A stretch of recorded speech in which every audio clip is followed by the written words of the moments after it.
He's going to take it himself for a championship. A double play, wins it to Frazier. Turn it to the end zone. What a catch. McKinnon, touchdown. Into the layup, goes at the buzzer. Frazier wins it. The championship.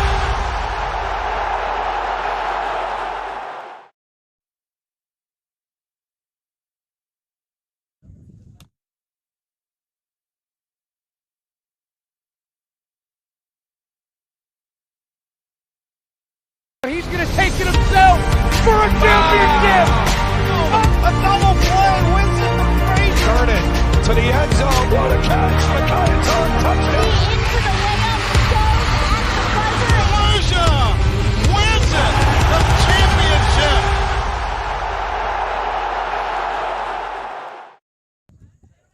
Hello, everyone, and welcome to Tevlin Memorial Field, just off the campus of Seton Hall Prep, as the Prep Pirates are taking on the Columbia Cougars today in a men's soccer bout.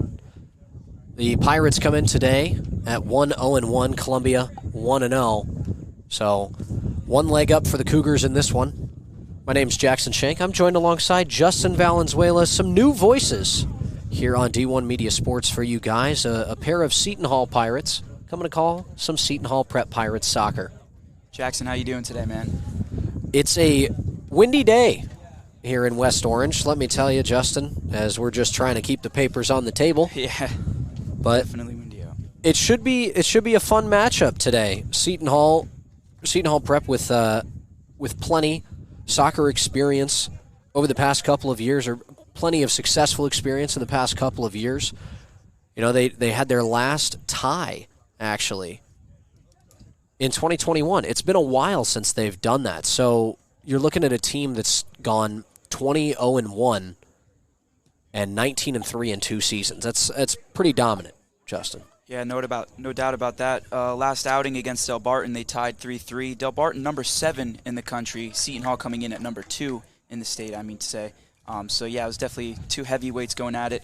Look to see some more great soccer today against Columbia. And there's some hype for the season. You know, head coach Berman said, because we returned 4 starters, including 3 key offensive players, he's very excited for this team's potential, and they definitely showed it yesterday, showing they can hang with some of the top teams in the state.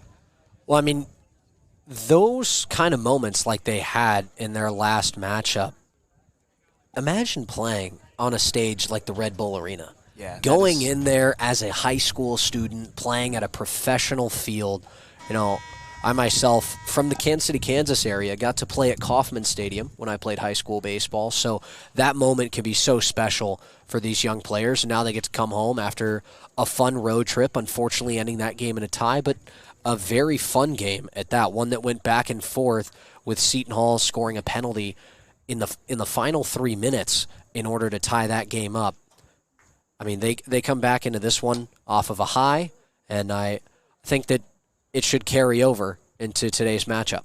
Yeah, no doubt about that. Home opener today for Seton Hall, so hopefully they hit the ground running, you know, impress the home crowd. Seton Hall 5-0 in their last 5 meetings against Columbia, and in 2019 they won 9-0, outscoring them in the last 5 games 21-5. So hopefully to repeat that success today. Continuing to stay dominant in the all-time series. Both teams getting set. Seton Hall in the home blue kits, Columbia in the home whites. The officials doing their final checks before we take off.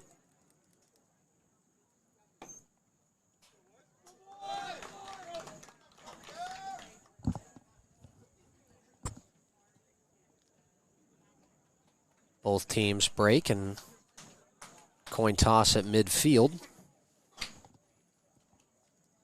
Eddie Krupski, the captain for the Pirates, standing out there, wearing that big bright yellow C band.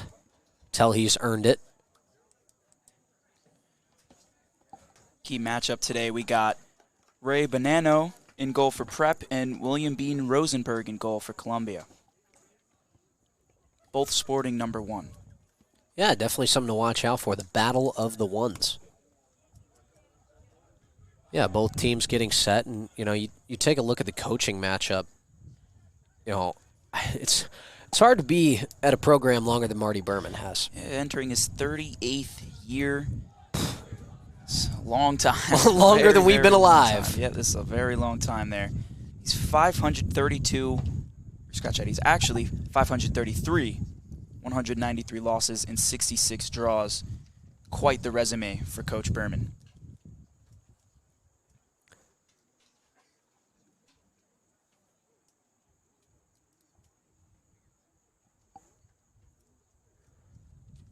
Berman praying over his team before we get set to go. It looks like both teams huddling up, making sure they get their final checks. Berman with one last speech to his Pirates before they take the field.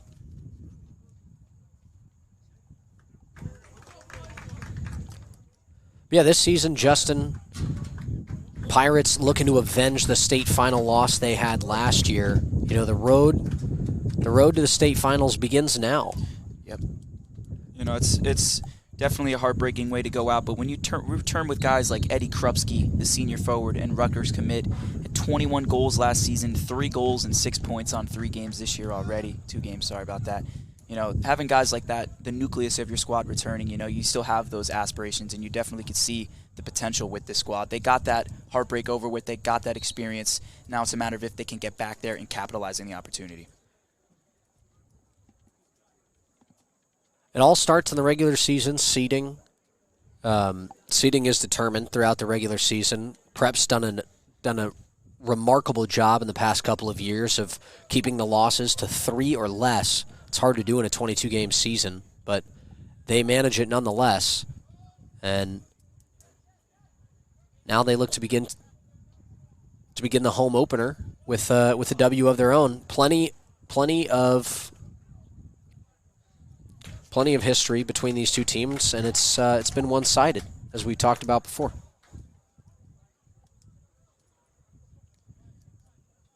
Jackson, a guy I'm really looking forward to seeing today is junior Lucas Mendez.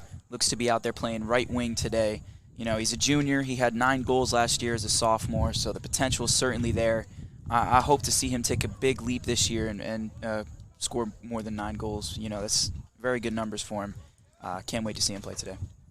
Yeah, you know, I'll keep my eyes on Krupski. I mean, he's a guy who had 2 goals in the home opener. Yeah. It's someone you want to keep an eye out for. But hey, we're off here in West Orange as things are getting underway. Cougars have possession first.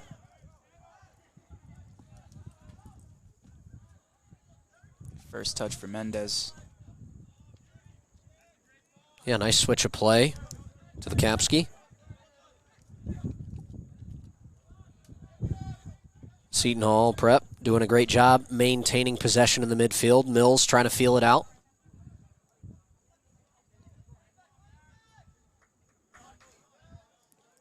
Possession a factor here early. Roan Sullivan takes things over as Prep continuing to flip the field back and forth using their defenders.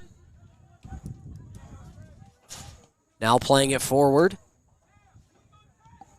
It's cut off by Cougar defenders. Alejandro Valenzuela there to clear it. And that ball, Way out of play. yeah, it almost rolled down the backside of the hill. We may never have saw it again, but manages to stay in play.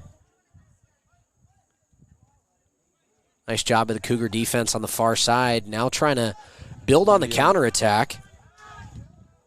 That's cut off at the midfield. Great cutoff by Matthew Massery right there. Nice work by the junior defender.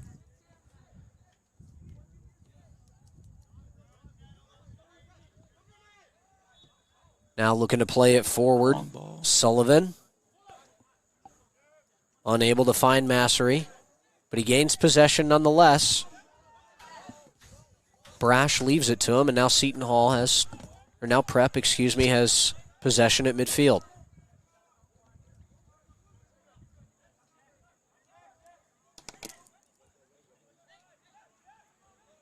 Plenka in the midfield with some fancy footwork. Defenders there. Lapsinski's able to keep it alive, though. Prep continuing to play the possession battle.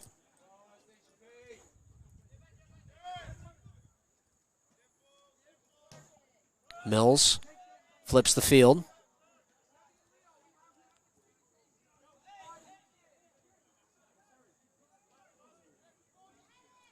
Cougar defense slowly creeping through. Seton Hall has to retreat to its own half. Here they flip the field again. Deep shot. Mills crossing into the box. A shot on net is saved. Mendez off the cross from Mills. Nice stop there from Angus Sim.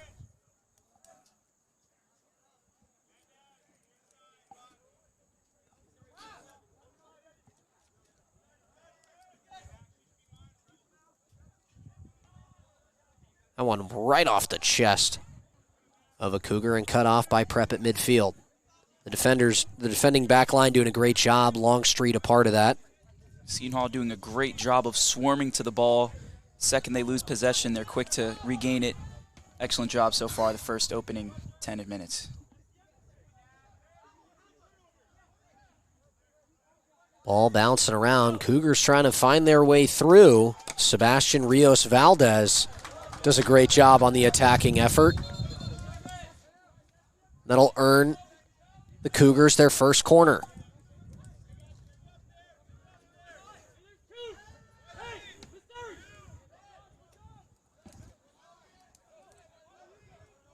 Ian Frey is going to take it for Columbia. Attackers aligned near the back post. Set piece opportunity for the Cougars. Here's the cross. Outside the box and too far forward. Columbia able to corral, however. It's going to be a back and forth. Prep looking to get on the counterattack quickly. Off the head of Krupski and cut off at midfield. Brash tries to push it forward. Handball. And a handball called on Sullivan. You know, when you're 6'3", 185 pounds as a defender, you have that build, but sometimes the hand's getting away. Yeah. That was just an unlucky bounce on his end. Not much he could have done there. Columbia gains possession here. Lucas Middleberg to take for the Cougars.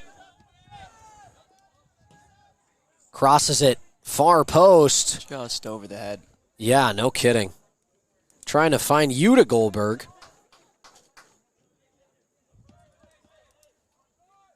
But too high. Ray Bonanno, the senior goalie, doing a great job of, understanding where in the box he was, where the ball was, where his attackers are coming from, and does a great job pressing it forward. Very good positioning on his end. Seton Hall on the counterattack now. Very strong challenge there. Yeah, nice job by Lucas Middleberg to cut off the attacking Krupski. Seton Hall with the throw-in. Here's Prep with a cross into the box. Nice defensive header. That's Rodman Martin. And there he is again to clear it away. That's no challenge there, attacking Krupski like that. 6'4", 195 pounds. That is a very big striker. I mean, you see the build, Justin. You also, we talk about his ability seen by Rutgers University, a rival university of our Seton Halls. We may be seeing him in a collegiate uniform here sooner rather than later as he puts a shot on net. Oh my gosh, what a save from Sim as he punches it over the top and out of play. Wow. I mean, we were just talking about him and he puts an absolute missile on net. But credit to Sim. Nice work with the hands, able to keep it off the feet of a pair of Pirates, and the Cougars come away without any damage done. And Benjamin Mills with the opportunity to head that in there just off target.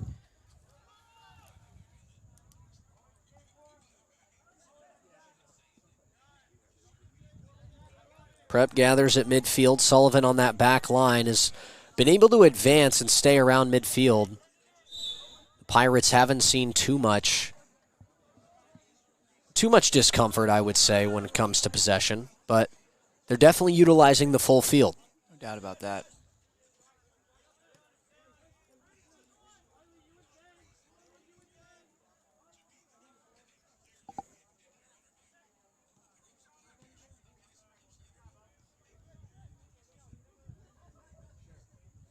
Seton Hall looking to advance the ball forward.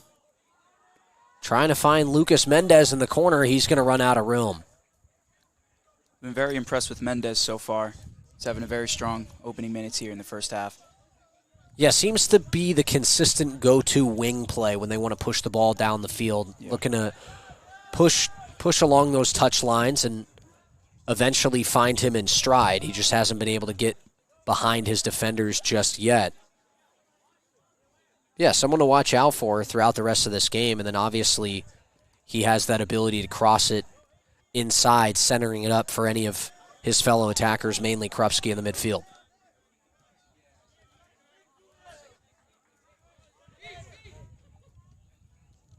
Cougars trying to work off of the switch of possession, but Prep plays it back to Bonanno.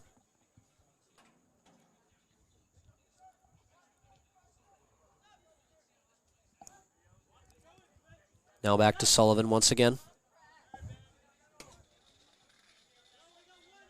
Cougars doing a better job in the past 5 minutes of these early 10 of really bringing the aggression defensively. They've put the Pirates back on their own half, I would say significantly more, and you see it there with Sebastian Rios-Valdez. He's been part of the reason why. But now here's a through ball to Mendez, what we've been talking about. Pass inside in the middle, it's blocked. Now a second chance, here's Mills. Oh, off the hands of the keeper. To your point before, you see Columbia kind of starting to move towards the ball and kind of suffocate the Seton Hall offenders. Before they were kind of just giving them space, letting them maintain possession, kind of now starting to squeeze towards the ball. Now we see a little bit more pressure. Got to be more aggressive if you're Seton Hall. Well, they continue the aggressiveness, and they earn themselves their first corner of the game. Here's the cross. Just off the head of Roan Sullivan and out of play. Dangerous chance there for the Pirates.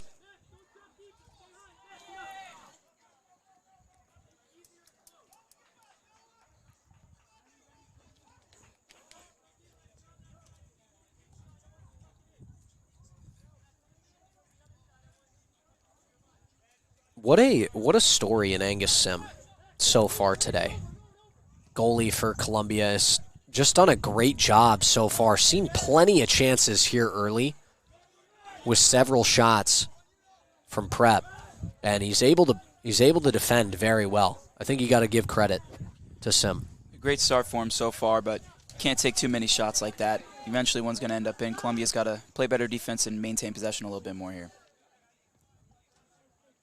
He's been active early and often so far, and that has to do with the possession game. Seton Hall Prep doing a great job of maintaining possession and keeping it off the feet of any Cougars. Yeah, definitely dominating first 15 minutes possession-wise for Seton Hall here. Hopefully they maintain that for the half if they look to get going here. Once again, utilizing all the field that they can. Now a through ball to Mendez. Mendez one-on-one now. That's cleared away by Leo Brash.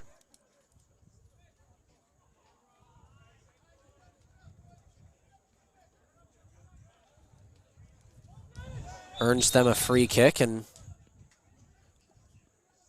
looks like Wiley Yong looked to go a little too quick on the referee's signal.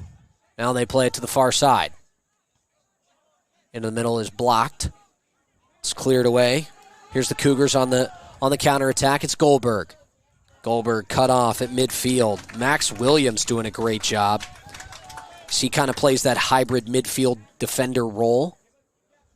CDM. He's a veteran guy for Prep in his senior year. Like I said, returning 4 starters, so veteran squad here for Seton Hall. Mills is going to make a mistake there, though, as he shoved Owen Bellasil. Bellasil falling down there, earning Columbia a free kick.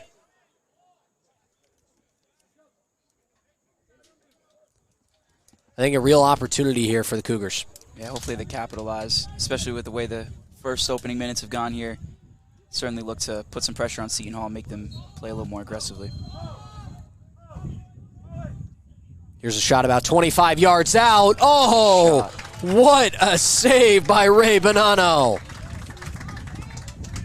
That was a laser right there. Bonanno at 5'11", not the tallest goalie, not clearly not the biggest in size, 165 pounds, the pride of West Caldwell. But, showing out as he's able to punch that over the top. However, means the Cougars are going to have a corner. And Ian Frey looking to take advantage of this long offensive possession for the Cougars. Here's the cross. That's headed out. Now played back to the near side. It's cut off and played forward. Prep trying to work on the counterattack. Tackled out of bounds, though. That's Jasper Roche, excuse me. Does a great job stopping all momentum for the Pirates, but they gain possession. Through ball to Krupski is cut off.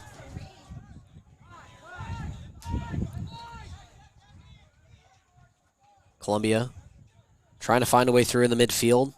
Frey tries to dump it to the outside. Some rough defense and a flop there at the end from Blythe Santos Massa Sachs. So he's going to draw the foul.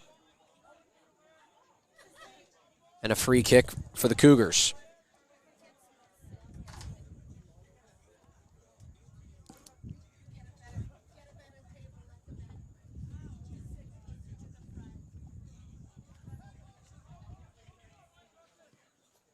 Here's the cross. Middle of the box. Headed away. Pirates calling for a handball. And they get it.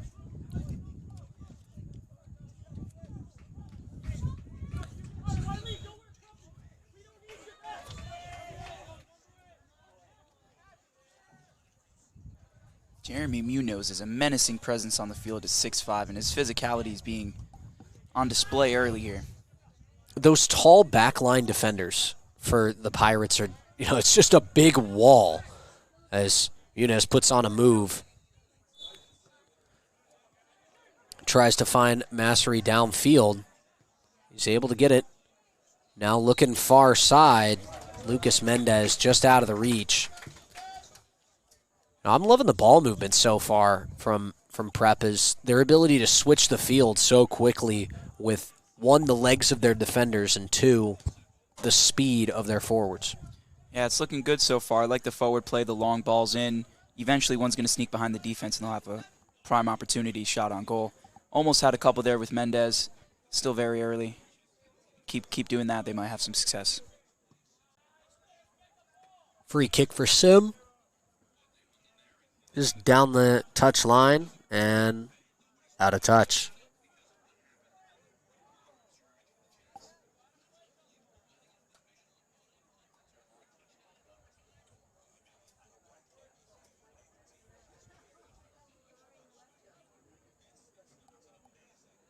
Prep throw in at midfield.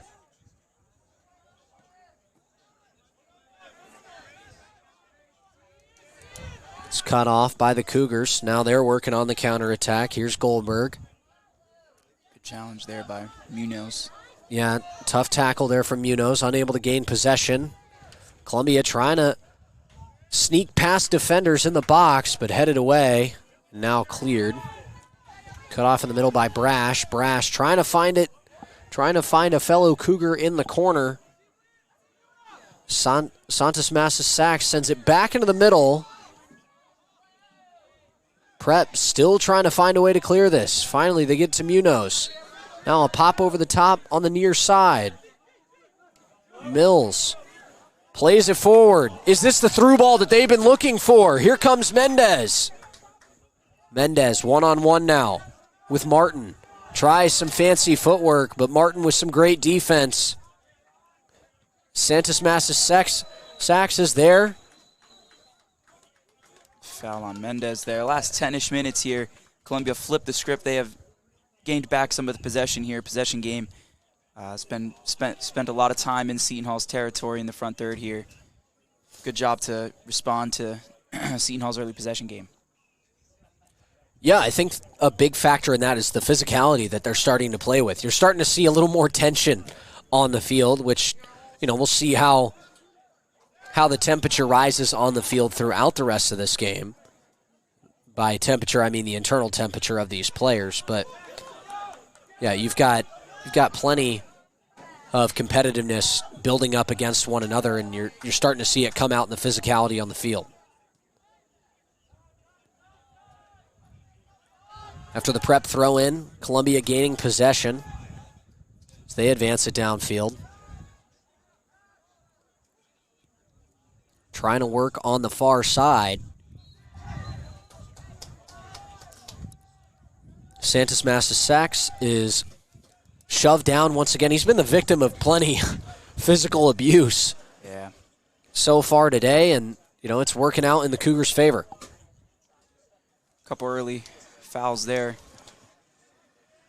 Like you said, the physicality definitely picking up here. Middleburg with a free kick. Far side of midfield. Right into the box. And Bonanno is there. Bonanno, excuse me. Just like the fruit. If you could have one fruit in goal, what would it be? That's a good question. Got to be like I have to go with the pumpkin. Whoa, we're stretching the imagination of the fruit here. Oh yeah. Oh yeah. True. Good point. A fruit.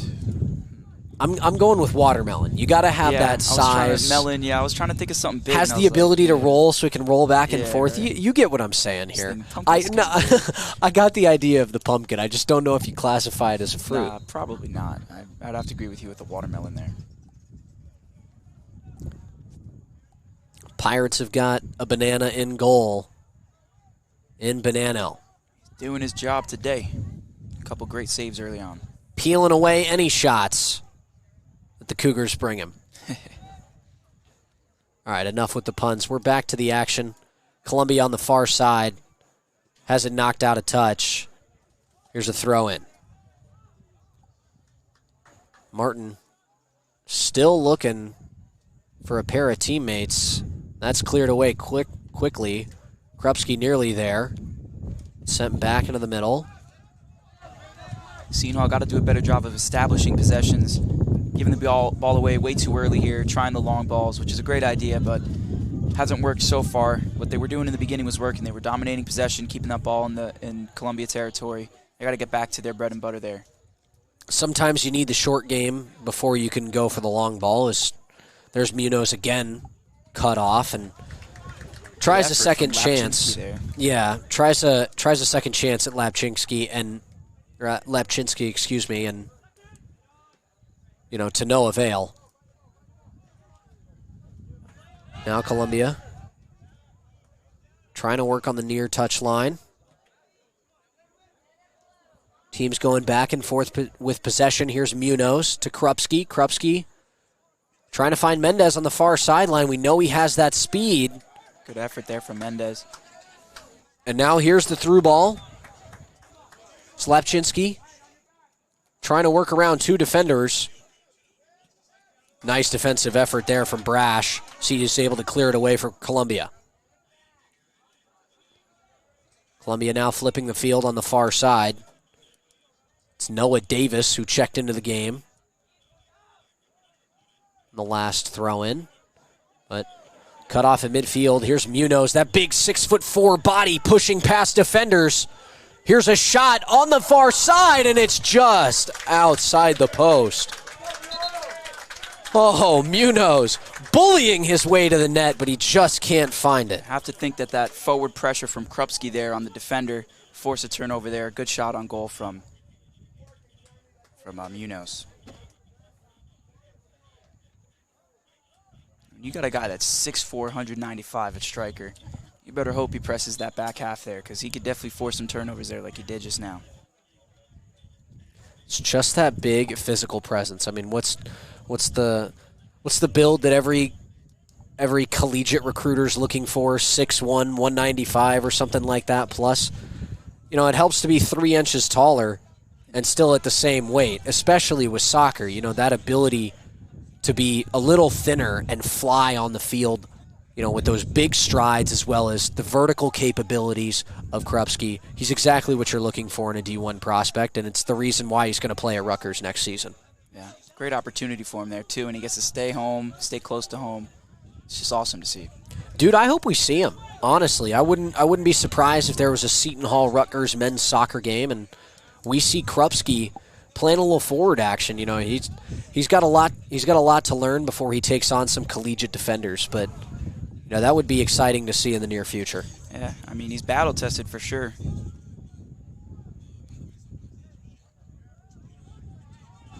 Munoz cuts it off at midfield. Munoz is doing a great job right there in that midfield area, just reestablishing possession, putting pressure on the Columbia attackers. Good game from him so far. Yeah, does an incredible job, and another guy with that big build that we're talking about can just dominate presence-wise in the midfield. Mills is cut off hard at midfield. Alejandro Valenzuela goes sliding in hard and flips him over. Very strong tackle attempt there. It's going to result in a foul. And Mills is going to have a free kick just inside the 30-yard line.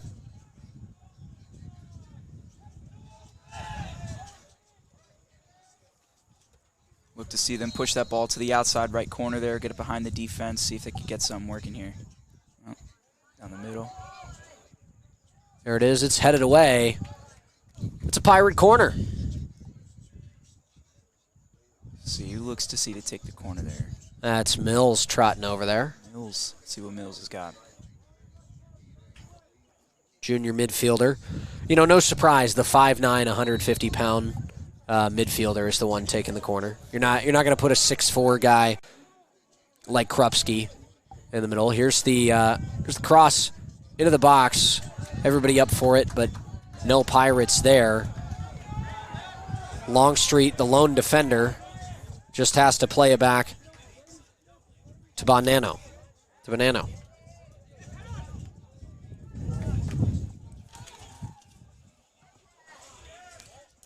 That ball's out of play.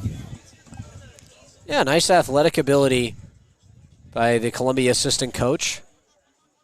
Doing what he can to stay active. Good clearance by Longstreet, though. I like that. You come up, boot that ball out of play, keep it out of danger. Yeah, very proud of the defender play so far that we've seen from Prep. And I think that's credit to the coaching. Marty Berman, 38 seasons here. What more can you ask for? Obviously, other than a state title from this guy, he has been incredible to see take over this program and produce, MLS talent. That's not something you see too often out of high school, but New Jersey, known for its soccer and the ability to breed really good recruits. Here we go. You see it for the Pirates. Like you said, so close to capturing their 10th conference title, state title there. Disappointing. Sorry, their 5th state title, my apologies. 10th conference title, that would have been. Going over the back of the net, Columbia going to regain possession with a goal kick. Good possession from Wiley Young, the senior forward, who does what he can. That speed at 5'5", 135 pounds, he can move. He can move, and he's not afraid of the big moments. He had two goals in an elimination game last year, helped him come back and win there. It's good to retain a talent like that on this roster, keep him back another year.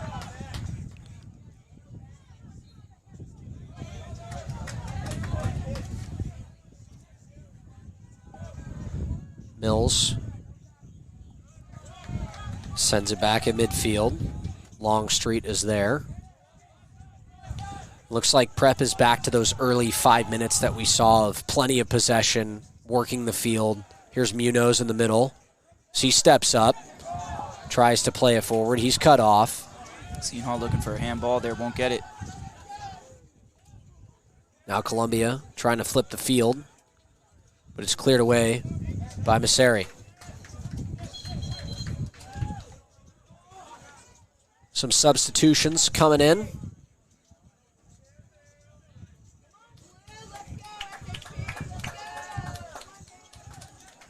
There's Miller Nelson coming to the game, a South Orange native. You know, an area of New Jersey we know all too well. I know a little bit about South Orange there, main campus. Beautiful little area.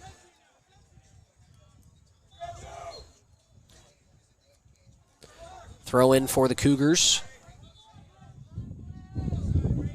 Unable to find possession. Krupski at midfield, dumping it off to Mills. Mills trying to flip the field and find the newly substituted Nelson. Got some fresh legs over in that corner. He's got to find a way around defenders.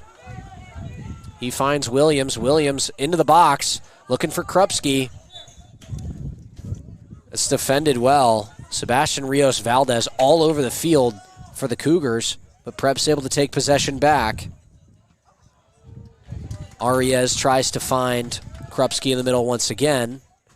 The Cougars are there. This stage of the game, pretty easy to see Coach Berman's game plan here. Keep possession, keep the ball hot, and then feed those long balls to the back right corner.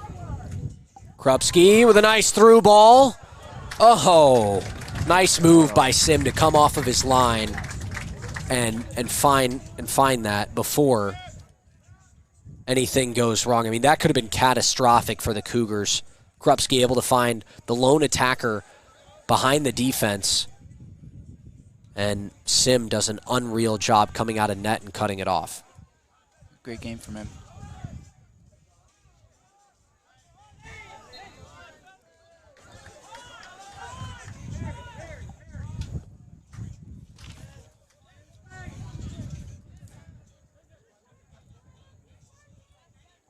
Some back and forth as Oliver dumps it off, and Columbia playing it back to Sim. Plenty of pressure from Krupski. Force that ball out of play. This is what I'm talking about. You pressure that front forward, and good things will happen.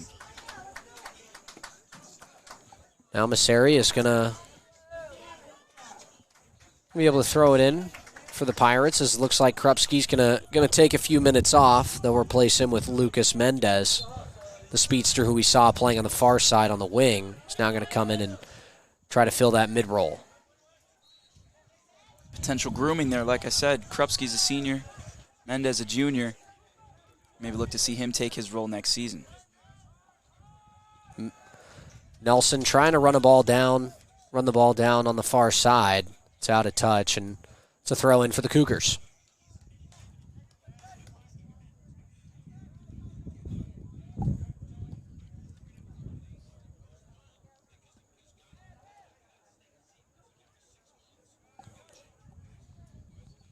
Double kickoff here today. We got the JV game on behind us, same kickoff time. Yeah, it's kind of weird to see. I mean, we're calling the varsity game on Tevlin Memorial Field, and just behind us on the practice field, got the Pirates who, on the JV side, almost had a chance of their own as I turned around to look at that. Yeah, it's weird that I keep hearing whistles over there, and I look and it's no whistle on our field. It's throwing me off a little bit. Nonetheless, still 0-0 here in West Orange, as Seton Prep's had a few different opportunities. Columbia with one real scary opportunity. That was saved. That was saved by Bonanno. And you know, that's kind of been the story of this game, is not too many opportunities for Columbia, a few more shots for Prep, and then Angus Sim, that back line, and his ability in net for the Cougars has just been locked down, and it's the reason why this game has been 1-0 or 0-0, but that could change here. Good attempt at a cross there. Yeah, like you were saying, definitely not a lot of quality opportunities on goal, but I would say Columbia had the best quality opportunity shot on goal. With that free kick there, that was, I would say, the best shot attempt, quality shot-wise. Seton Hall definitely has more opportunities. They just need to capitalize on them. Now, on the JV side of things, not looking so good for Prep, as Columbia it sounds like they just scored. Yeah. So, different story in that game.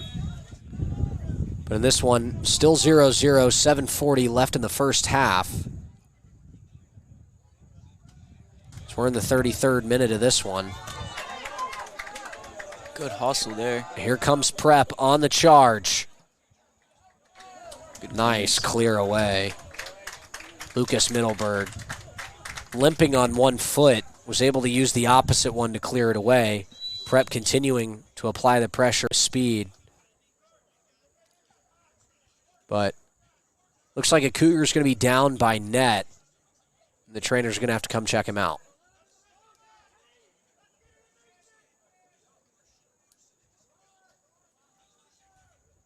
He looks like he's shaken up.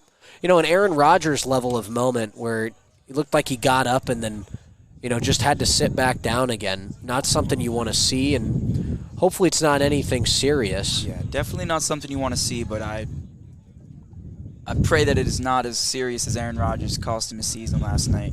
Don't even get me started on that, Jackson, man. Heartbreaking. Looks like he's able to walk off under his own power. You know, you love to see that. It's Alejandro Valenzuela. Shut up. And walking very gingerly. Yeah, it looks like he's going to have a bit of a limp, but he is going to be okay. Both teams taking a little water break as well.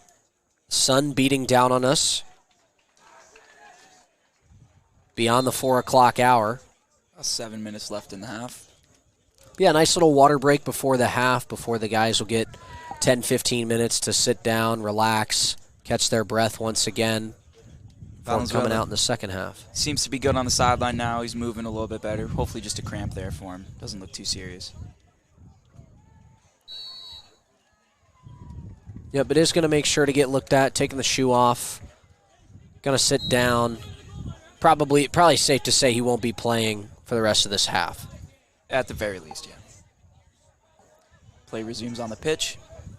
Yeah, Prep with the throw-in. Munoz flips the field. It's Williams. Williams. Trying to find Lucas Mendez in the middle, and you hear the frustration from some of the fans. All fans calling for a foul there, penalty. Well, also, Mendez, mistimed it a little bit. I don't think he committed when he needed to, and that led to some miscommunication. And I like what I see from Seton Hall so far, but, they got to capitalize on their opportunities. They've had the ball in front of the goal plenty. Just nothing quality off of that. Wiley Young sends it outside to Nelson. Back inside to Leong. He's quick with the ball. Senior forward does a great job. Munoz is cut off in midfield. Mills able to regain possession. He floats the ball through for Mendez. And oh my gosh, I can't say it enough. Angus Sim is having himself a day. Great positioning. That's really all it comes down to. His positioning is top tier right there. Cut that ball off before it got too dangerous. And the timing as well. It can be so scary as a goalie to come off your line and leave the net wide open, to close that distance. Yes, you want to because you become a bigger body. There's less of you to shoot around. But if that ball gets by you or there's an extra pass, it could be the difference in whether or not a goal is scored. It definitely could come back to bite you, but when you're good at it, you're reaping the benefits. Columbia now on the attack is booted. That's going to be sent towards the corner and eventually cleared. Here's Ariza at midfield. He dumps it off. Yet again, Munoz stepping up, maintaining possession when it could have been lost. Great effort from him. Yeah, does a great job in the midfield. Just kind of, he's kind of been the center of this offense. They seem to move with him. Yeah. And while he's in the middle, he's able to facilitate, and he moves up with the front line and back with the back line. Yeah, well, he's that backbone of the offense and that first guy at the point on the defense. He plays a very critical position, and he's playing it very well today. Mendez tries to put on a spin move, but to no avail as that rolls out of touch. And you can see how important it is. Think about it. You got Krupski. He took a breather. You got not Munoz. You got Mendez. He took a breather. Munoz played the entire half so far. No, I think that's that's exactly what you expect. Your junior midfielder, 6'5", 190, clearly conditioned very well. He's going to have to step up and be that guy next season if they hope to retain him in his senior year. Columbia puts a weak shot on net outside the 18, but it looks like he'll draw a foul. You got to be excited for next year, too. Obviously, all focus is on this year, but you got a couple guys playing pivotal positions, and they're just juniors, so they got another year with the team. That's awesome. Oliver Clark draws the foul. He's about 30 yards out, and it looks like Yuta Goldberg may be the one to take, or depending on what Columbia does, nope, never mind. Clark is going to walk away. They were both standing by the ball. I didn't know if they were working on some trickery. Yeah. But the referee moves the ball back, and here's Goldberg to take a shot right into the wall. Straight line at the defense. Right into the backside of Munoz, and now Seton Hall on the counterattack.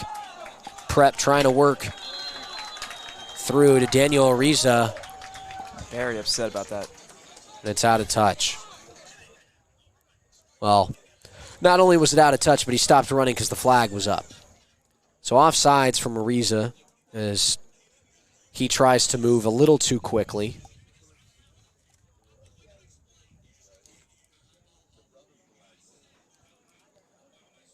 Yeah, Prep's had some really solid moments within the last 10 minutes of this first half, but they just haven't been able to find the back of the net.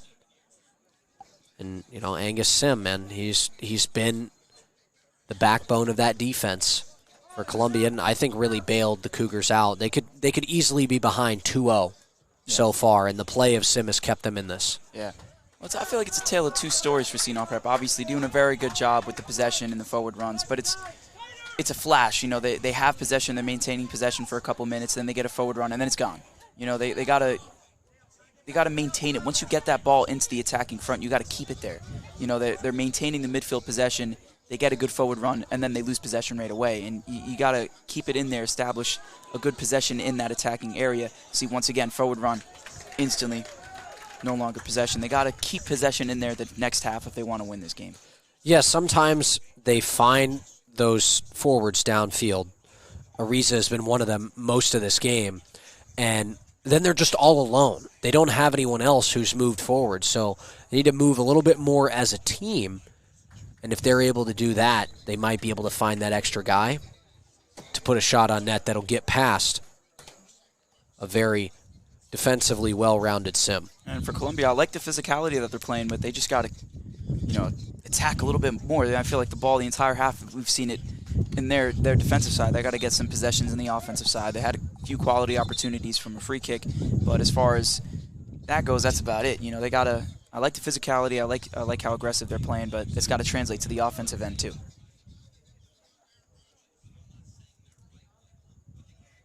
Goal kick now for the Cougars.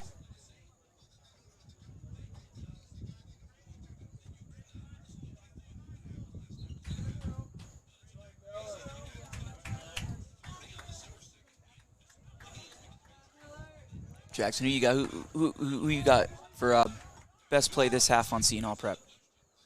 Best play? You mean overall, or overall. just in general? Give me Munoz. He's done a heck of a job physically. I'm also loving what I'm seeing from Lucas Mendez. He just needs some help when he gets down or when he finds a through ball. He tries to play super fast, and he's unable to find anybody in the middle. And there's a yellow. Brady Longstreet gets charged with the yellow card after a very, very strong challenge. I think for Columbia, it's got to be Angus Sim, without a doubt. Yeah, absolutely. We've been talking about that as he's been kind of keeping him in the game. Longstreet comes off after the yellow card, but yeah, I mean, going back to what just happened, Justin, Longstreet goes up for it against the defender, and honestly, I think he put his best foot forward. It just managed to be his shoulder into the head of a Cougar. There, yeah. Right. I mean, with how physical this game has been so far, I'm surprised it took pretty much the entire 44 minutes and 50 seconds to finally get a card credited to a team. Looks like that's going to do it. Actually, Yeah, it is. that'll do it. Middleburg put the last shot on net, an easy save from Bonanno, and it's 0-0. You know, the story of this game, Prep doing a great job finding their wings throughout this first half, but the goal play from Angus Sim has really kept Columbia in this one. Yeah, very, very impressive from him. Who knows where they'd be without him right now? Absolutely. And, you know, we'll take a break as we head to halftime. Once again, you are watching the D1 Media Pro page on the NFHS Sports. He's going to take it himself for a championship. A double play wins it from Frazier. Jordan to the end zone. What a catch. Makayaton touchdown. Into the layup, goes at the buzzer. Frazier wins it. The championship.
This high school gym used to be packed most nights. Not anymore. Do you know why? Because bad behavior by fans, especially adults, has caused a shortage of game officials across the country. You see, without officials, we can't have sports. Don't let this become reality. It's time for a change. Let's bench bad behavior for good.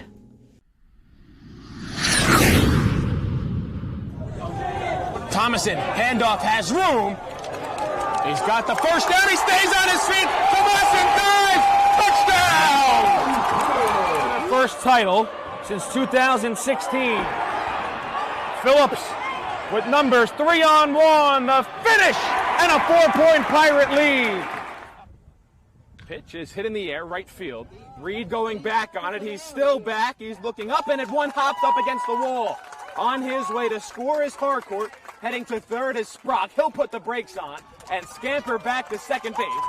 There's a shot and a goal! Charles Giordano to put Seton Hall Prep up 2, and they're 5:37 away. Up by 2. They have a 2-on-1. The puck is jarred free. Mendoza scores! The puck was knocked free right to the stick of Rocco Mendoza, and it's 4-1 Pirates.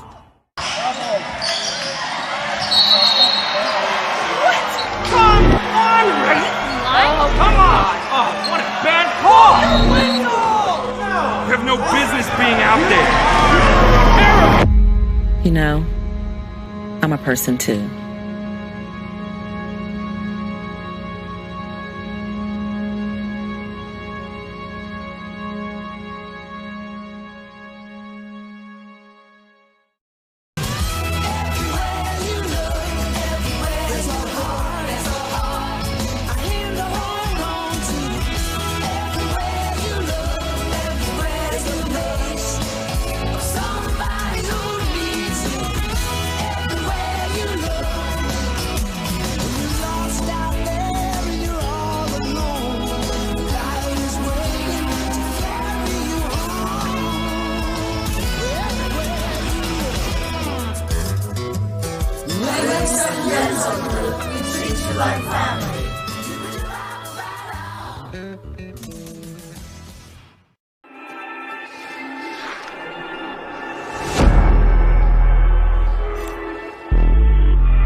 Yeah, they hate when you elevate.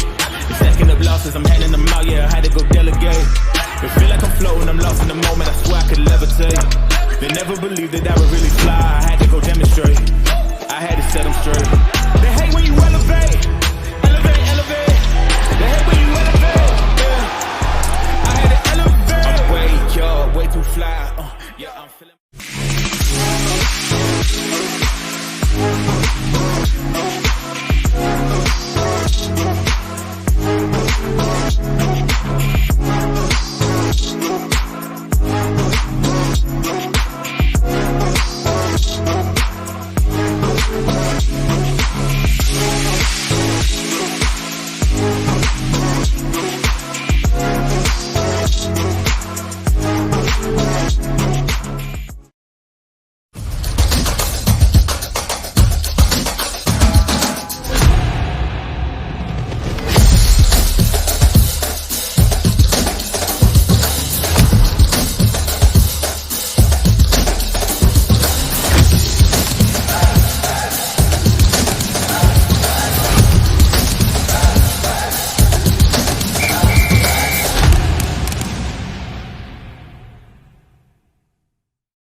It's his responsibility as Maldonado cranks one into deep left field. You can forget about that. Chris Maldonado with home run number 2 today. He's got as this one is ripped into left field. A bat flip and a homer for Tyler. Pitch is hit in the air, left field, going over Fiore. He's back at the track, at the wall. It's gone. A leadoff home run for St. Joseph's Regional. Ellis Garcia gets things started for the Green Knights. Here in the payoff pitch is hit in the air, deep right center field. That ball is high, it is far, and it is gone! A grand slam for Matthew Monteleone. And it kicks and fires. That pitch is hit in the air, deep right field. Get out of town! Michael, you laid it up, and Marcus Johnson smacked it out of the yard. A leadoff bomb from the Cougars center fielder. Play the 1-2. Hit in the air, deep left field. That ball is high, it is far, it is long gone off the house. Makai Moore with a go-ahead 2-run shot way out of here at Miller. Pitch is a breaking ball, cut on and missed. Hard strikes out the side of the third. We head to the home half. But the first pitch to Hollander is belted in the air, deep left field. That ball is high, it is far, and it is gone. Matthew Hollander wastes no time getting Milburn on the board here in the first inning.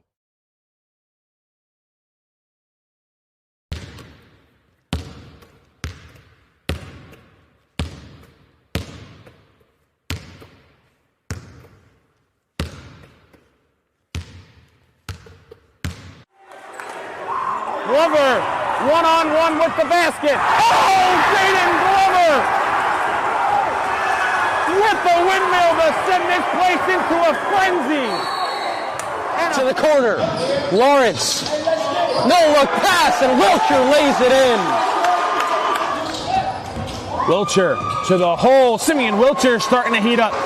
He's got 4 points, and Roselle Catholic leads by 11. Watson to his brother, and Tariq is fouled and hits it.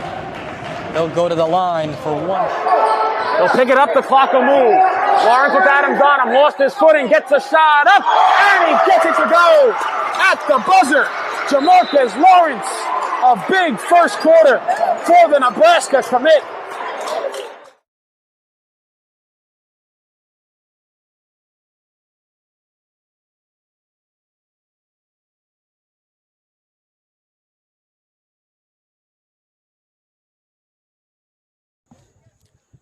Back in action here at Tevlin Memorial Field in West Orange, New Jersey.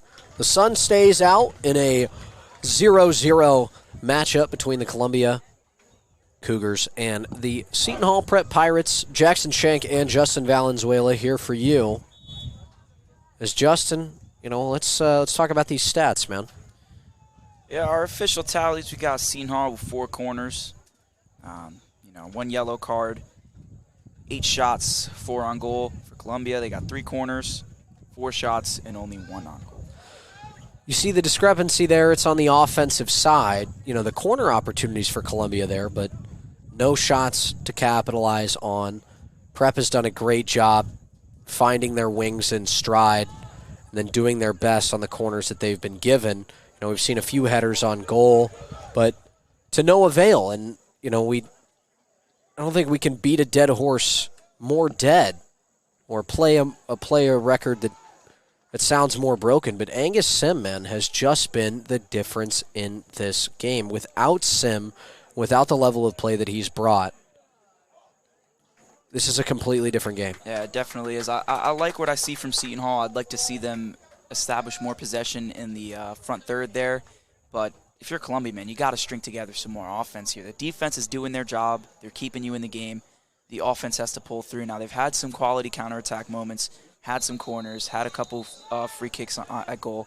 You just got to capitalize. You got to do a little bit more offensively if you want to stay in this game.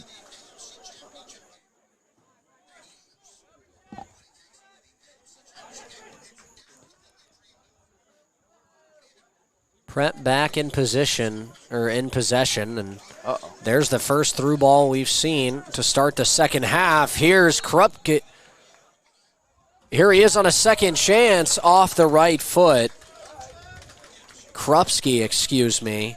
See how strong he is? The defender just bounces right off of him, knocks his captaincy band off, stays up, retracts the ball, and puts a shot on goal. That's great from him right there.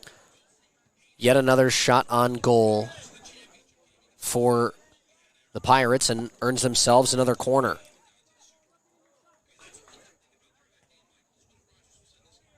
Pirates coming out quickly in this second half. Can they strike? Here's the cross. A header headed away. And past the back line. So Columbia holds their breath for a moment, but... And who else but Mendez? Makes contact with the ball there. Once again, Angus Sims. Right there. Good positioning. Sim with a goal kick. It's cut off in midfield, sent right back to the goal line, so he'll take another stab at it. Do it all again.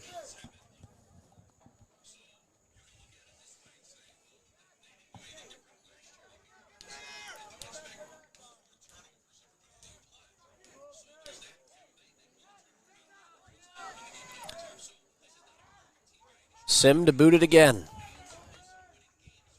And as the director would say, take two. Going to try the far side this time. So that's headed out of bounds. Columbia will have a throw in at midfield. Ball ended up in the bleachers for one of 6 fans to grab. The opposing fans haven't showed out as much. Pirates with a nice 4 p.m. on a group. Tuesday. Take it easy on them. Hey, well, we're watching some pretty impressive varsity soccer here. Number 2 ranked in the state, Seton Hall Prep, taking on Columbia, and you see some of the fandom for the Pirates as plenty of home fans for themselves. If you're Columbia, you like what you see. You're hanging with the number 2 team in the state right now. That is no tall task right there. The official plays advantage, but Prep gonna have to play it all the way back to Bonanno. Or to Bonanno, excuse me. See, punts it down the far sideline. Munoz, so strong, man. They called him for a foul. But too strong. Sometimes, the physicality is a little too much. And it's a free kick now. Fans upset about that call there. Middleburg from about 40 yards out. Spins one into the box off the head of Ian Frey. Eventually cleared. That was a bit more centered. I would say that was a dangerous challenge from Columbia, but it was just wide on the near side. Good attempt there. Mendez hit sticking. Martin in the midfield. That'll drama yellow. And yeah. I believe that yellow's on Munoz. Might have said something to the, yeah, they got Munoz for chirping. He'll have to take a seat. Daniel Dashkovich is going to take his place. We'll see how this affects Seton Hall. You know, I'd say that's been the most important person to them so far on this team. We'll see how they respond without him. Middleburg to take the free kick. Chips it far side. And nobody home for the Cougars. That went off the head of Sullivan, though, and out of play. So Columbia will maintain possession.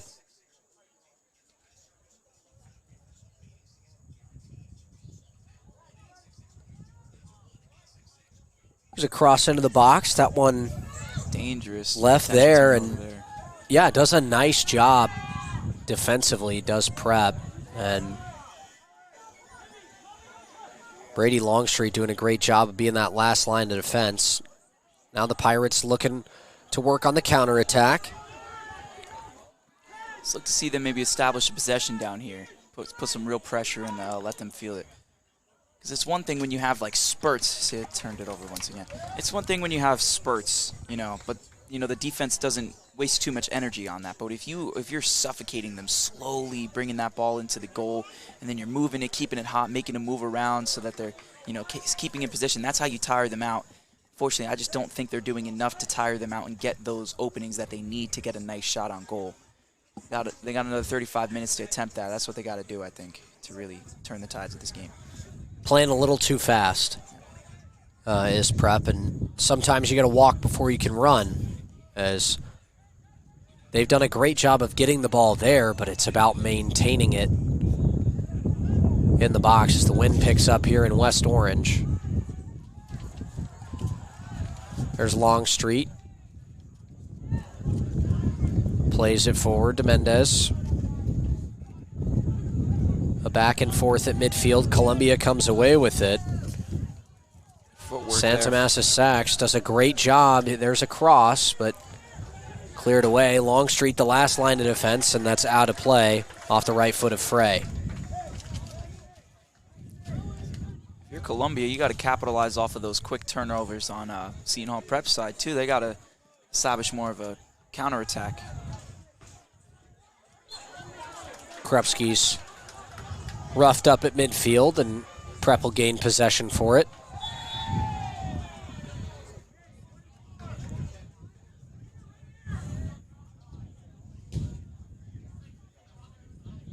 Prep trying to work down the field.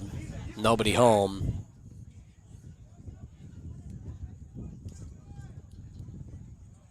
Nearly 10 minutes into this second half. You know, what have you seen so far from both sides of the ball, Justin?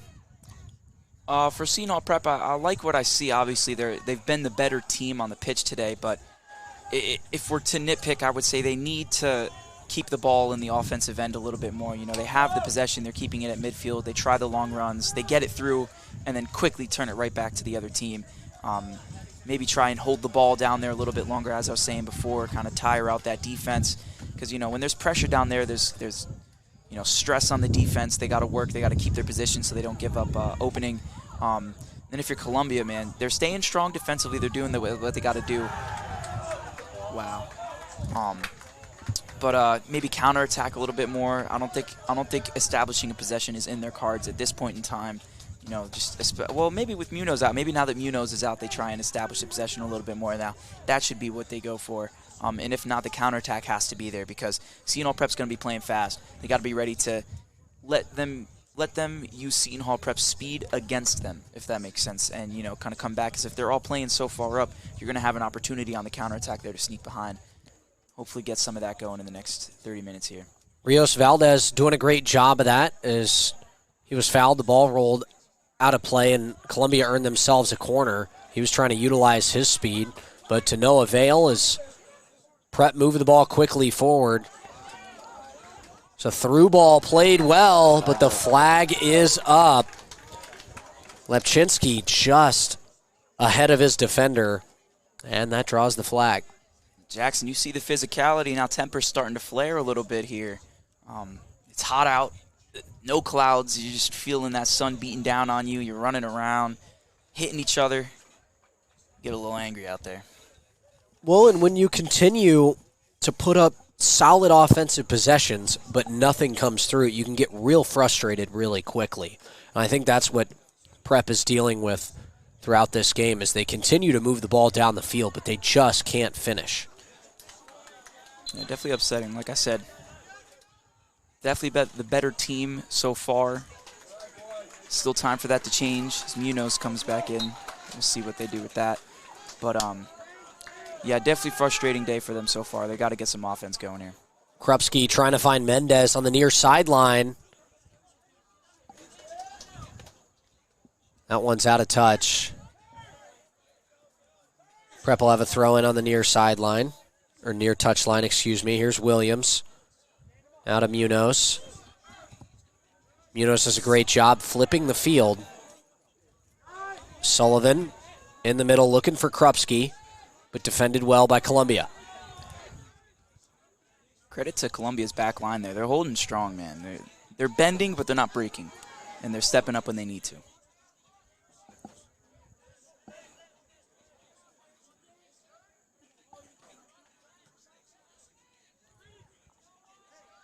Longstreet looking for an opening. Plenty of time. Now pushes it down the field looking for Krupski. Krupski, the nice head. Can he chase it down before it rolls out of bounds? Yes, he does. Krupski with a chance to shoot in the box. That's blocked. Mendez trying to get there as well. This is where they got to establish some possession here. Excuse me, that's Leong. Leong trying to work out of the corner. A nice move. Here's a cross from Leong to the back post. Just over. But Lepczynski's just too short for that one. Only 5'9", 150. You got Munoz, Krupski, one of them. They can head that in real quick.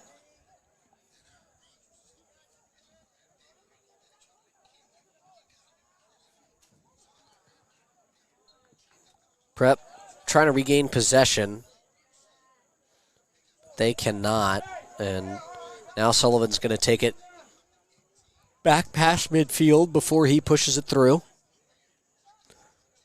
And there's Sim just at the end of the box, doing a great job coming out and stopping that one.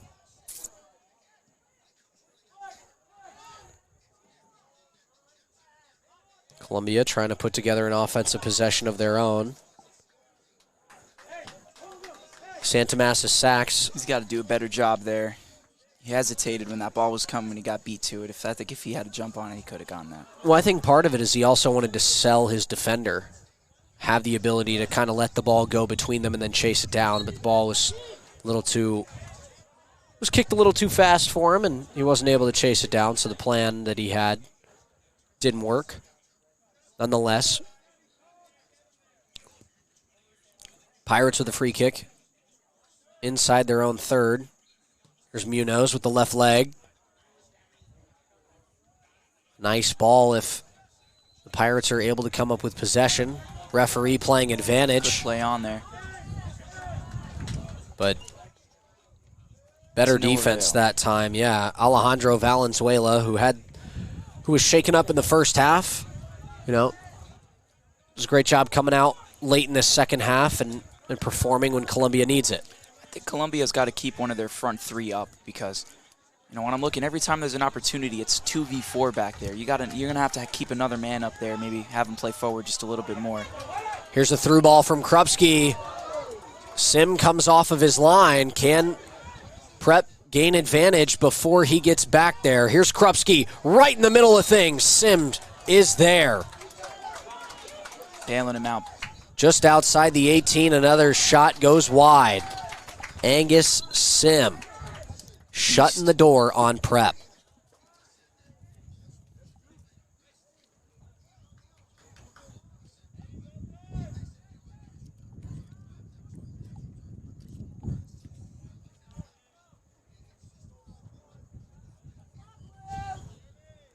Yeah, man, Angus Sims single-handedly keeping Columbia in this game. Where would they be without this man? player of the match so far. But, you know, they can't let his efforts go for nothing. The offense has got to pull through for him a little bit here. You know, there's an old phrase that says if you score more than your opponent, you win the game. Really? And if you can't score, you can't win. Yeah, I think that's sounds about right, at least. So Sim's going to need eventually for his offense to break through. Otherwise, this defensive effort will be all for nothing.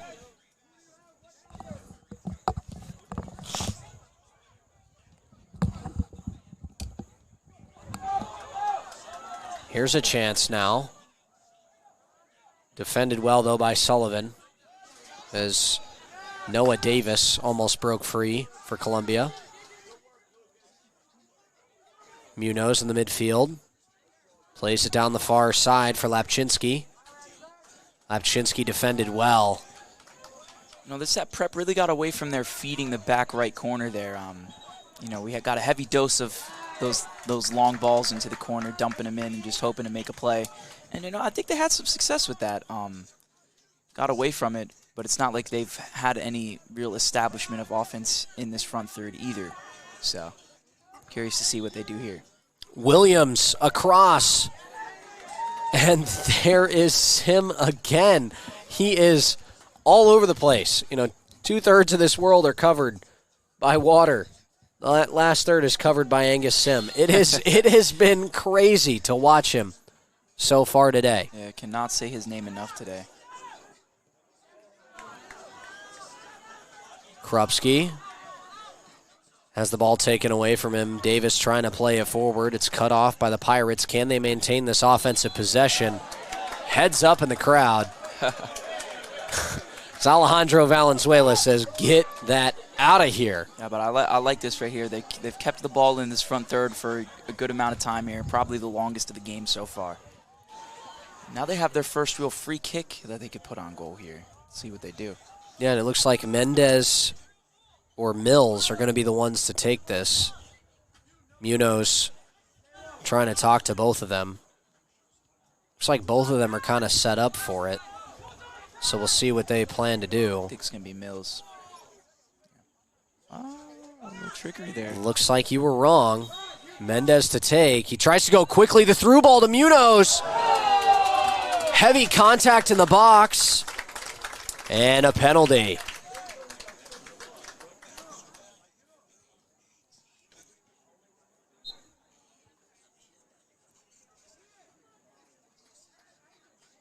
A huge moment for Prep.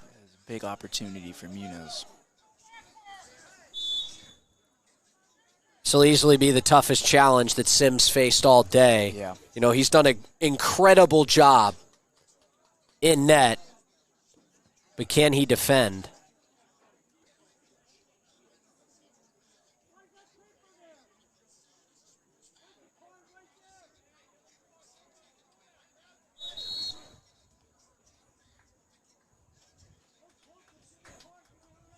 Just under 24 minutes left. Munoz draws the penalty. Munoz versus Sim. The one-on-one we've been seeing all day. Here's Munoz, bottom right! Munoz does it! Pirates take the lead 1-0. Buried that into the back right corner. Completely fooled Sim there. This is a great effort. I like how they had that, rather than playing that ball hot and over, they kind of just fed it through a little through ball. You know, Munoz was able to gain possession and then get bodied down there in the box and take that penalty. That was a screamer into the right corner. Great game from him. Now he gets to add a goal to that stat line.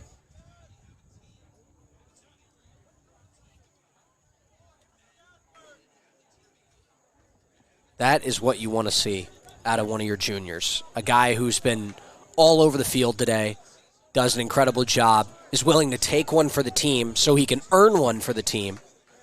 He steps up in the biggest moment and puts in a clear goal. You know, we saw Sim. He's done a great job all afternoon, but he clearly guessed wrong on that one, and Munoz punishing him for it. Yeah, can't put too much on Sim there. He's done his job today. Penalty, one-on-one with the keeper. Not very often that a keeper's going to win that battle. Just so many possible outcomes. But Munoz, you can finesse it. You can try and trick him. You can overthink it. Munoz said, nah. I'm just going to take this ball. I'm going to kick it as hard as I can into that back right corner. Finds the back of the net. 1-0 Prep.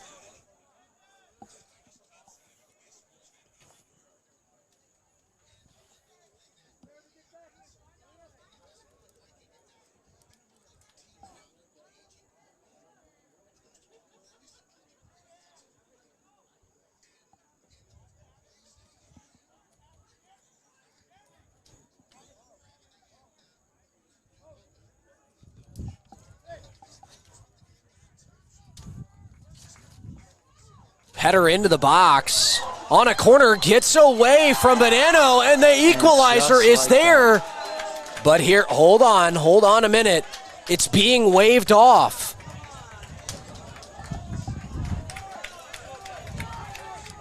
I don't think they're going to count it. Ian Frey was there to put it into net, but the referee waves it off. Contact with Bonanno was the reason for the wave off, and a huge break for the Pirates.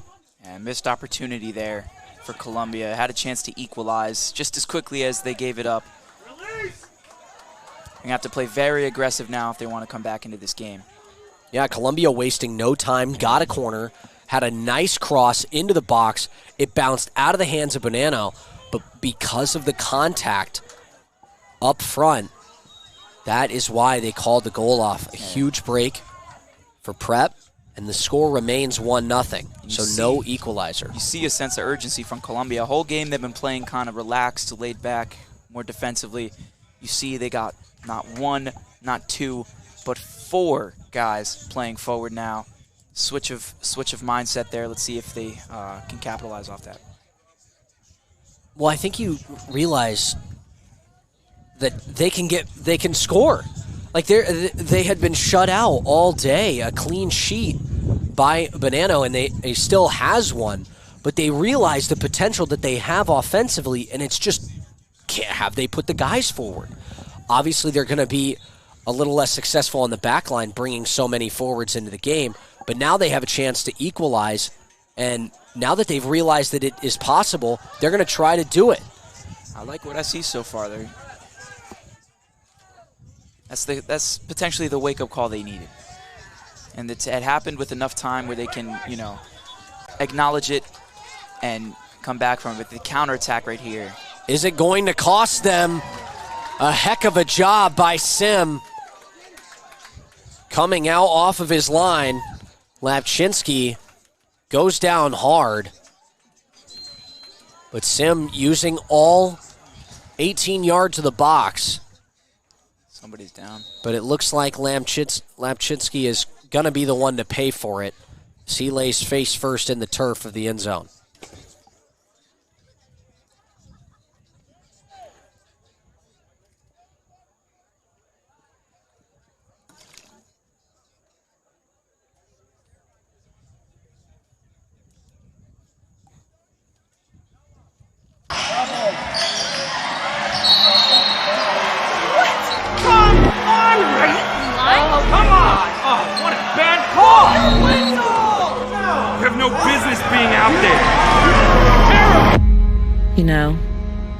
I'm a person too.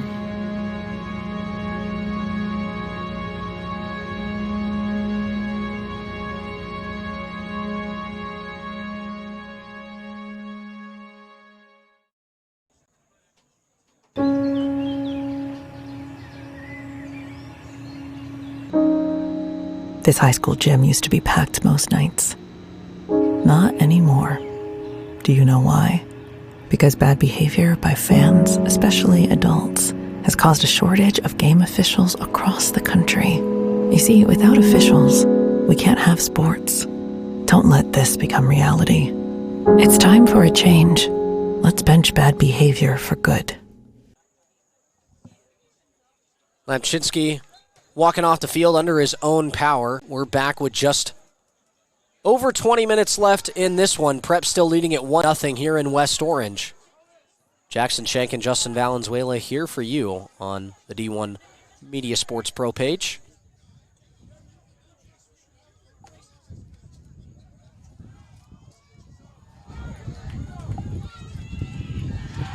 Prep trying to add to that lead.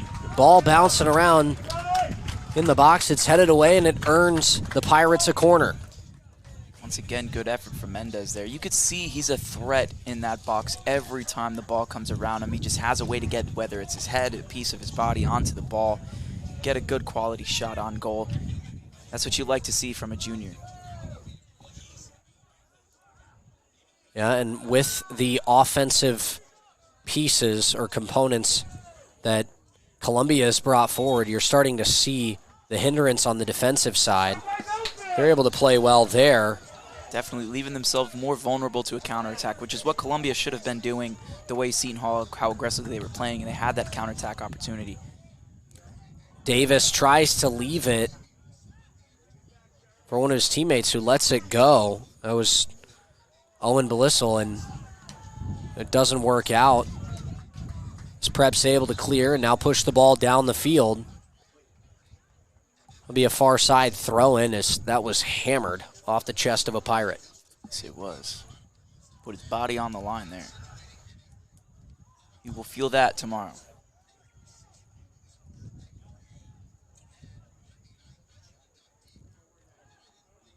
Sullivan taking a breather now.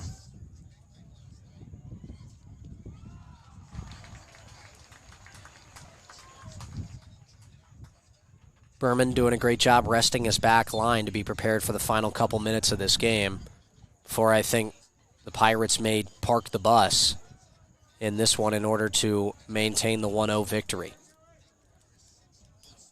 It was a long time coming, but Munoz, player of the game. Here's another chance for Prep. The cross, a one-handed grab from Sim with the left hand. As a cross that looked for Mendez in the middle, can't find him because of the goal play of Sim. Here's Davis, tries to take a blind pass through, and it's cut off. Krupski to Mills now. Mills working on defenders. Jasper Roche doing a great job staying with him. Now dumps it off to Mendez. Mendez has space. Tries to play it through for Krupski. And Krupski goes down hard. Flag was up. Yeah, but no foul called. Krupski taken down from the backside. Well, I think the flag went up before the foul occurred, so.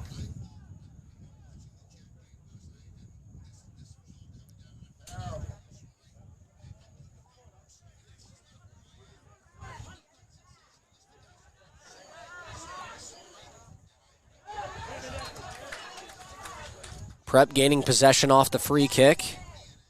Munoz is cut off. Rios Valdez tries to play a through ball to Davis. Bonanno does a great job coming out of the end zone to make the stop.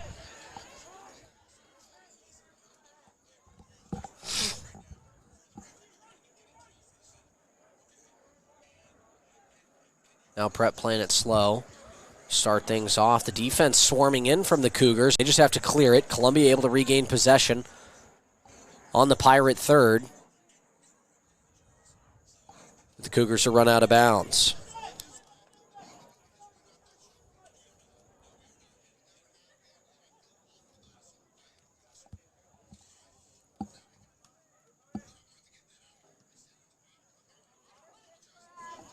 Prep trying to find Leong.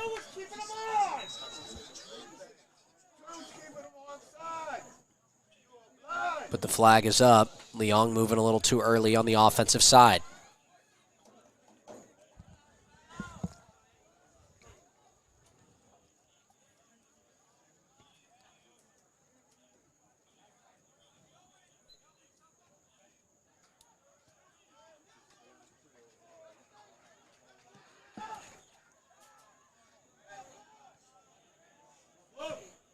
Ball played down near Prep's box.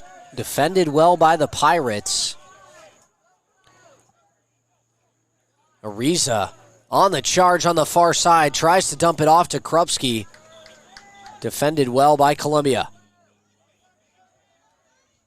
Munoz has to reset. Masseri just has to push it forward. Mendez lets it go, and Columbia's there for defense.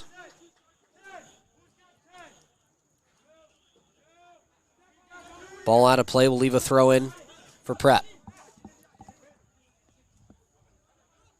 Bit of back and forth here in the last 3 minutes. Nobody really establishing a possession here. Columbia trying to do just that. Here's Davis working on Longstreet, using his head. Cut off by Longstreet. Impressive defense. The flag goes up for a handball there. Davis is still down out there. Yeah, Davis puts so much effort into that offensive possession. He looks like he's going to be okay. Just a moment where you sit down and you're like, oh, all that effort for nothing. All for naught. And Columbia's got to do more. They got to have more guys down there. They got to establish position. It's not time for desperation just yet. They got time. No need to panic just yet. It could be now. Here's a shot. No need to panic when you got a guy like Angus Sim in goal. He will keep you in the game. Another unreal save from Sim. Keeps this game 1-0, but Prep earns a corner.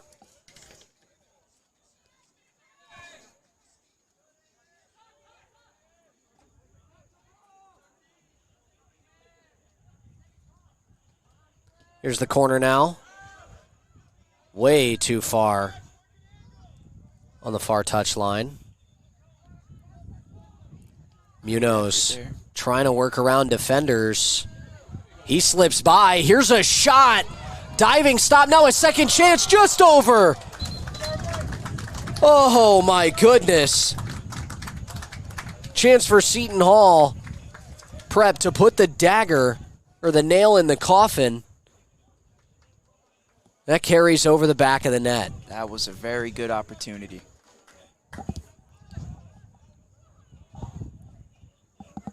And a wave of Columbia substitutes come in as they look to get some fresh legs out there in the final minutes here.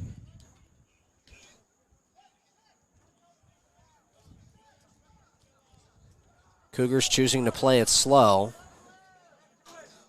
So now they switch the field. Great defense there from Graham Anderson.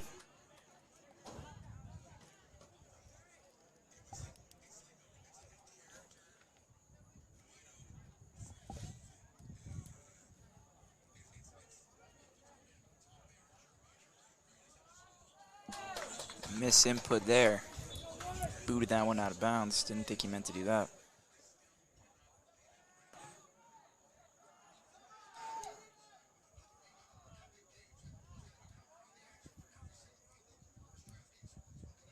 Throw in for Columbia. Longstreet and Davis going back and forth. It's played forward well by Munoz. Columbia still with possession, though. On the far side, pushes it into Davis. Now in the middle. Nice work. It was a great, great move from Rios Valdez there. Yeah. An even better move from Bonanno, however, as he comes off of his line, dives on the ball, and stops any equalizer potential for Columbia. Munoz to Ariza. And Sim is there.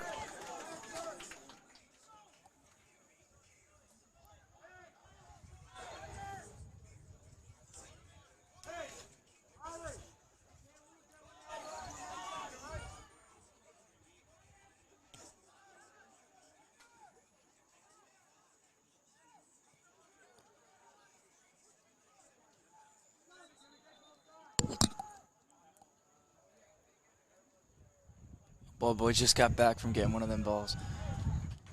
Hey, the view from up here is beautiful, though. You can see the New York City skyline back there. City of Newark in the background. Pretty view here from West Orange, you know. Prep with some phenomenal athletic programs. You know, they pull in some pretty good donors as a private male academy. As there's a shot on net. Exactly what they were looking for. Daniel Dashkovich buries the dagger. Prep up 2-0. Not more to say there, man. That's exactly what Prep needed. Great shot on goal from the corner. That was a good corner. Columbia, I think they're spent, man. I think they're gassed. They look to be a little sluggish out there right now.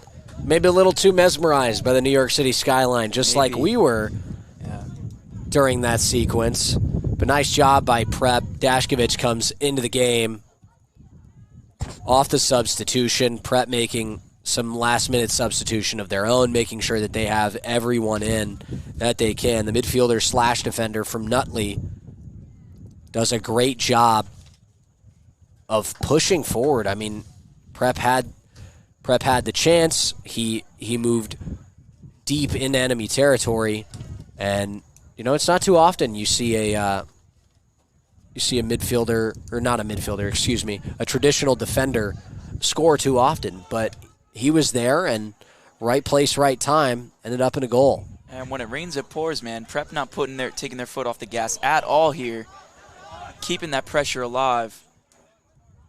But yeah, man, when you've been as dominant as you've been all game, you know, it's frustrating. The goalkeeper's making some outstanding saves. You think you should be up, but you're just not. You just got to be patient. Your time will come. Two goals in the last 10-ish minutes here, 10, 15 minutes. So, Seton Hall Prep, they just got to stay true to their game, and it will come. Yeah, done a great job closing out this game strong, and you know, now up 2-0, they can play with a bit of a cushion, as it doesn't seem like they have any aspirations of slowing down here, though. They're keeping that pressure. And I think that's kind of what I was getting to, Justin, is you have that 2-0 cushion. So if a ball slips through and they end up, you know, Columbia ends up scoring, you have the ability to bring on all your defenders again, play relaxed, you know, or not play relaxed, but play lockdown defense and make sure you're not pushing the ball or being too aggressive in order to let them come all the way back. Here's another chance, because that's cleared away. Yeah, but I like what I see from Coach Berman here, keeping your guys aggressive, because, you know, when you're the #2 team in the state, yesterday they played against Del Barton, tied 3-3. They had to score late to equalize it. You know, you can't really afford to sit with your hands in your pocket there. You got to keep aggressive at all times, because when you got state championship aspirations, they lost 1-0 last year late. You know, you're going to need to be aggressive in this final 5 minutes here. You can't be gassed. You got to be conditioned for that. Only way to get conditioned for that is in moments like this where you're tired, you're up, and you don't want to run, but you know what? You're going to still keep running because you have to. You know, and I think part of that is the preparation for both Montclair on Thursday, as well as the St. Joseph's Preps tournament that's coming up. Davis looking to try to get a goal back, but Bonanno is there with the save. Stonewall Bonanno, man. That was awesome. That was a great stop.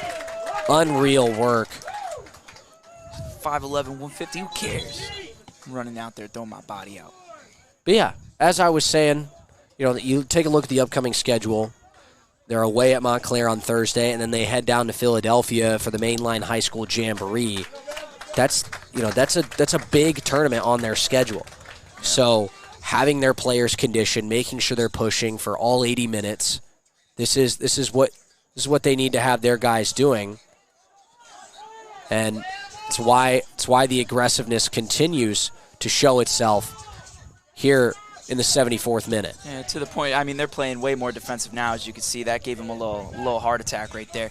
To your point before, it does leave you more vulnerable to situations just like that, so you do have to be careful. You gotta, and you know what? Trial and error. You know, you're being aggressive.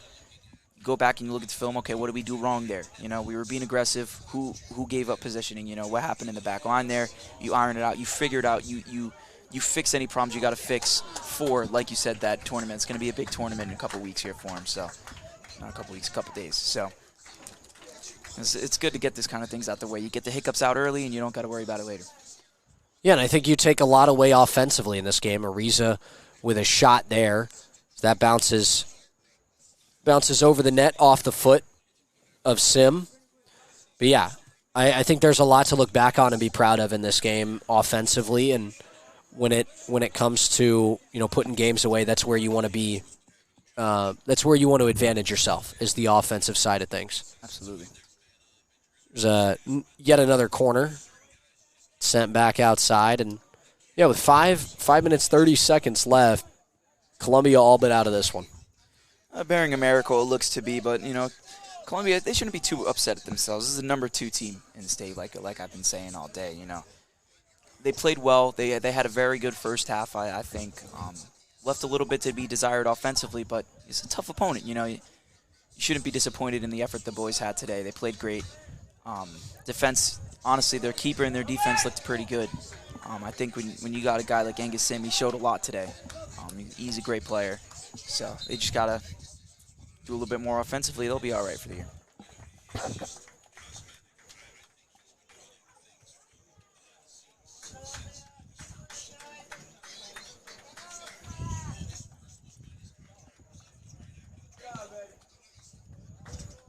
Prep chasing the ball down, but before they throw it back in, Graham Anderson had to go run after that one as ball boys on the opposite side of the field. But yeah, Pirates just kind of looking to play keep away for the last 5 minutes. I think everybody understands what's going on right now. Nothing too crazy.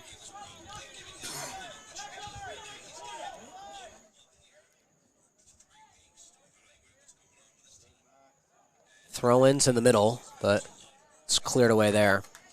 If you're Columbia, you want to get a goal late here, something to hang your head on. And if you're Seton Prep, you want to finish strong. You don't want to concede late. That's a momentum killer too. Continuing to apply pressure, and it's going to work. Here's Munoz, pushes forward to Ariza.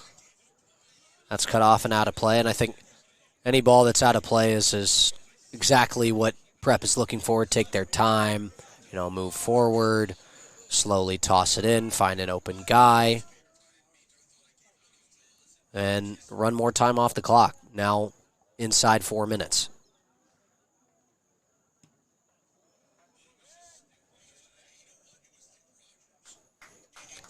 That flies out of the end line, and Prep will have another corner.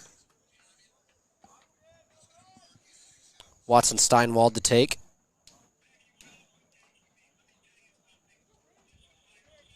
Prep to bury this one. They're looking to bury this one and cement a 3-0 victory. They can land one more goal inside 3 minutes. There's the cross way over the backside. Handled, now a shot put on net. And Sim is there.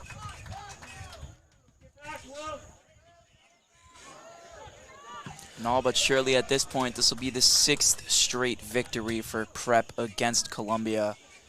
Their last victory coming in 2016 against Seton Prep.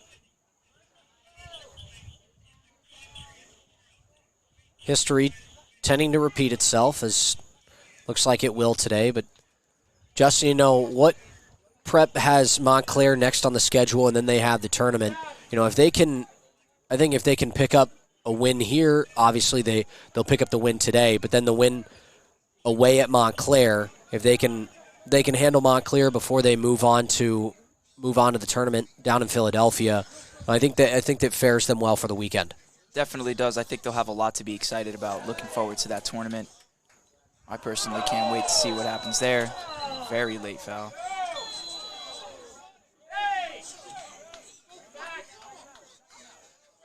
Yeah. Yellow thrown up and frustration for Owen Belissel.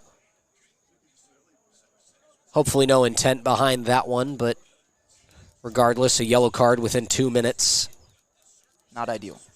Yeah, not what you want to see. Daniel Dekashkovich, the victim there. Yeah, you don't want any late injuries or anything like that, and you can't let your emotions get the best of you. A situation like that. Well, it's something that happened. Acknowledge it.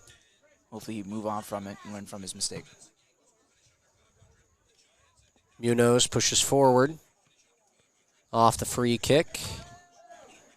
He just hails a one-timer and sends it way over the back of the net. That'll run more time off the clock as there goes the ball boy to trot that one down and dumps the other one off to Sim.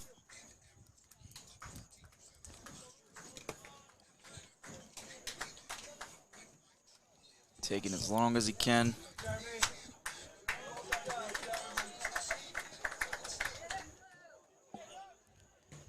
Munoz's day is done. Good game from him today. Yep. Sinking the first goal in the 57th minute. Then Dashkovich burying the second one later on. Inside of 10 minutes left in this game was when he scored. So both goals coming in the second half. Prep able to make some adjustments and finally finish and break through the wall that was Angus Sim. Not only Angus Sim, that defense was strong for a while, but there's only so much you can do, you know. And when you got pressure that much, it's inevitable that you will break at some point. Unfortunately, offense couldn't pull through and establish some possession and, you know, give that defense a little break. That was their downfall today. We get the final 5-ish seconds here. Middleburg, one final chance for the Cougars. And it's headed away. There is the final horn. The Pirates win this one 2-0. Goals from Munoz and Dashkovich get it done. Seton Hall wins this one 2-0 as they win their home opener here in 2023, doing a great job defending home turf here at Tevlin Memorial Field. For Justin Valenzuela, I have been Jackson Shank. Thank you so much. Be sure to stay tuned for the next home broadcast, September 20th versus Cedar Grove. We will see you next time. Thank you, and as always, go Pirates. He's going to take it himself for a championship.